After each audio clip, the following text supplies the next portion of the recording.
여러분 안녕하세요. 오늘은 애굽의 신들보다 강함 Stronger than Egypt's Idols 라는 제목으로 말씀을 드립니다. 먼저 기억절 말씀 제가 읽겠습니다. 무릇 주는 위대하사 기이한 일들을 행하시오니 주만 하나님이시니이다. 시편 86편 10절 말씀. 먼저 이스라엘 백성들은 이집트에서 노예 생활을 하고 있었어요. 400년 동안이나 노예 생활을 하고 있었죠. 그들의 삶은 정말 힘들고 비참했어요. 그래서 하나님께 부르짖었고 하나님께서는 그들의 부르짖음을 들으셨죠. 그래서 모세를 이집트의 왕인 바로에게 보내셔서 이스라엘 백성들을 풀어주라고 말하도록 명령하셨어요. 하지만 바로는 거절했어요. 대신 하나님의 백성 이스라엘 백성들을 더 심하게 일을 시키라고 감독들에게 명령했죠. 하나님께서는 이 이집트 사람들이 여러 신들을 섬긴다는 것을 알고 계셨어요. 이집트 사람들은 그들의 신이 그들을 보호한다고 생각했죠. 그래서 하나님께서는 그 신들이 얼마나 쓸모 없는지를 바로에게 보여주시고자 하셨어요. 먼저 이집트 사람들은 나일강을 신으로 섬겼답니다. 그들은 이 나일강을 마시는 물, 목욕하는 물, 또 요리할 때 이 강물을 사용했지요. 그래서 이 강에는 하피라는 신이 있고 이 강을 지배하는 하피 신에게 매일매일 감사의 기도를 드렸답니다. 그때 모세와 아론은 이 지팡이로 나일강을 치면 하나님께서 강을 피로 변하게 하실 것입니다. 그러면 물고기들이 다 죽고 강물이 썩어 애굽인들은 물을 먹지 못할 것입니다 라고 말했습니다. 그리고 나서 지팡이를 들어 강물을 치자 나일강은 금세 피로 변하게 되었지요. 현재 이집트의 수도는 카이로입니다. 이집트의 수도인 카이로의 중심에는 여전히 나일강이 흐르고 있지요. 이 나일강은 세계에서 가장 긴 강, 약 6,650km나 되는 그런 긴 강이지요. 이집트인들에게 나일강 자체가 신이었고 그리고 또 이 나일강을 지배하는 신 하피 신이 있었습니다. 그래서 날마다 이 강에서 그들의 신에게 기도를 드렸습니다. 그러나 바로는 나일강이 피로 변하는 것을 보고서도 하나님의 백성을 보내주지 않았어요. 왜냐하면 400년 넘게 일을 시킨 히브리 노예들을 놓치고 싶지 않았거든요. 7일 후 하나님께서는 다시 모세를 바로에게 보내셨어요. 모세는 다시 한번 이스라엘 백성을 풀어달라고 말했지만 바로는 다시 거절하지요. 이제 하나님께서는 헤케트라고 불리는 이집트의 신, 바로 개구리 신이 얼마나 무용지물인지 힘이 없는지 보여주고 싶으셨어요. 이집트의 나일강은 1년에 한 번씩 크게 불어납니다.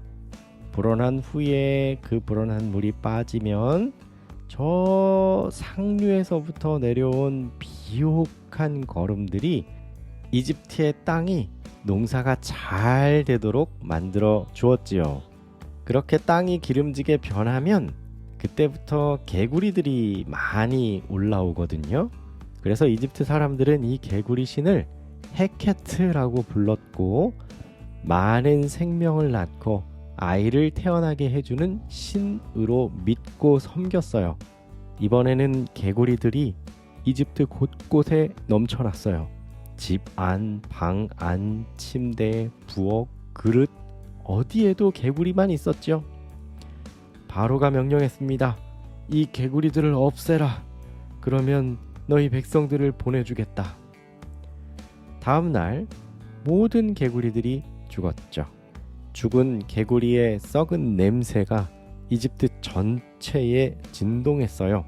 그러나 바로는 다시 마음을 바꿨고 그들의 요청을 거절했습니다. 그래서 하나님께서는 아론에게 지팡이로 땅을 치라고 명령하셨죠. 그가 땅을 치자 먼지들이 이로 변했습니다. 이 이는 이집트 온 땅을 덮었고 사람들과 가축들을 괴롭혔죠.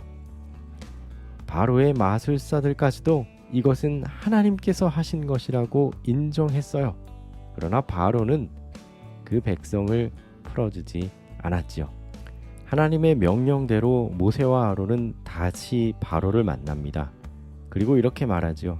여호와께서 말씀하셨습니다. 나는 이집트 땅에 8일 때를 보낼 것이다. 하지만 이스라엘 백성들이 사는 고센 땅에는 보내지 아니할 것이다. 그리고 파리떼들이 온 땅을 덮었습니다. 파리들은 바로의 궁전, 이집트 사람의 집으로 들어갔죠. 하지만 하나님의 말씀대로 고센 땅에는 파리가 없었어요. 이 끔찍한 파리들을 없애라. 내가 너의 백성을 보내주겠다. 그러자 여호와 하나님께서 파리떼를 없애주셨죠. 하지만 바로는 그 백성을 떠나가게 하지 않았어요. 모세가 다시 하나님의 말씀을 전합니다. 여호와께서 너의 말들과 나귀들, 낙타들과 모든 가축들의 재앙을 내릴 것이다. 내일 다 죽을 것이다. 하지만 고센 땅의 동물들은 죽지 아니할 것이다. 라는 하나님의 말씀을 바로에게 전달했습니다. 이집트인들은 많은 짐승의 신을 섬겼는데 그 중에 황소의 신인 아피스와 소의 신인 하트로와 숫양의 신 눔이 있지요. 하나님께서는 이 신들을 합친 것보다 더 강하다는 사실을 바로가 느끼게 되길 원하셨어요. 다음 날 하나님의 말씀대로 이집트의 모든 가축들이 죽었어요. 그러나 고센 땅의 동물들만 살아 있었죠. 그런데 바로는 백성들을 여전히 풀어주지 않았어요. 그러자 하나님께서는 모세에게 풀무에 재를 들고 바로 앞에서 공중으로 그것을 던지라고 하셨지요. 모세가 그대로 풀무의 재를 공중에 던지자 이집트 땅의 위에 티끌이 넘쳤어요. 그것은 사람들과 가축들에게 큰 고통을 줬죠. 이집트인들에게 있어서 땅은 갭이라는 신이 보호해 준다고 믿었는데 그 갭이라는 신이 아무 힘도 없다는 것을 하나님이 보여주셨지요. 그런데도 바로는 하나님의 말씀을 거절했어요. 모세가 다시 하나님의 말씀을 전합니다. 여호와께서 내 백성을 보내지 아니하면 엄청난 우박을 내릴 것이다 라고 하셨습니다. 하나님께서 모세를 통해 말씀하셨고 이제 바로의 신하들도 그것이 하나님의 능력으로 믿고 동물들을 집 안으로 들어오도록 했어요. 정말 하나님의 말씀대로 이집트 역사상 최악의 폭풍과 우박이 내렸지요. 이집트의 신 중에 하늘의 신인 누트와 슈도 아무 힘이 없다는 것이 밝혀졌어요. 이 우박으로 인해 곡식은 물론이거니와 사람도 많이 죽었지요. 그런데 놀랍게도 하나님의 백성이 사는 고센 땅에는 우박이 내리지 않았어요. 바로는 급히 모세와 아론을 불러서 우박을 멈추게만 해주면 이 백성을 바로 풀어주겠다고 약속했지요. 그러나 우박이 멈춘 후에 그는 또 마음을 바꿨어요. 남자들만 가서 여호와를 섬겨라. 여자와 아이들은 보낼 수가 없다. 그러자 이제 모세가 손을 들었습니다. 그러자 여호와께서 온 밤에 동풍을 불게 하셨고 아침이 되자 동풍이 메뚜기 떼를 몰고 왔어요. 메뚜기들은 이집트 온 땅을 덮어서 우박을 맞은 후 남은 식물들과 곡식을 다 먹어치웠죠. 이집트의 곡식의 신, 곡물의 신인 셋도 아무 힘이 없다는 것이 밝혀졌어요. 그런데도 바로는 하나님의 말씀을 듣지 않았지요. 하나님의 다음 목표하시는 것은 바로 태양의 신인 라였어요. 3일 동안 이집트에는 아무런 빛이 없었습니다. 아마도 바로는 태양의 신 라에게 빛을 달라고 기도했을 거예요. 하지만 아무 소용이 없었죠. 빛은 오직 하나님의 백성이 사는 고센 땅에만 있었어요. 모세가 바로 앞에 섰을 때 바로의 마음은 더 굳어져 있었어요. 내 앞에서 사라져. 다시는 내 앞에 나타나지 말라. 나를 보는 날 너는 죽을 것이다 말했죠.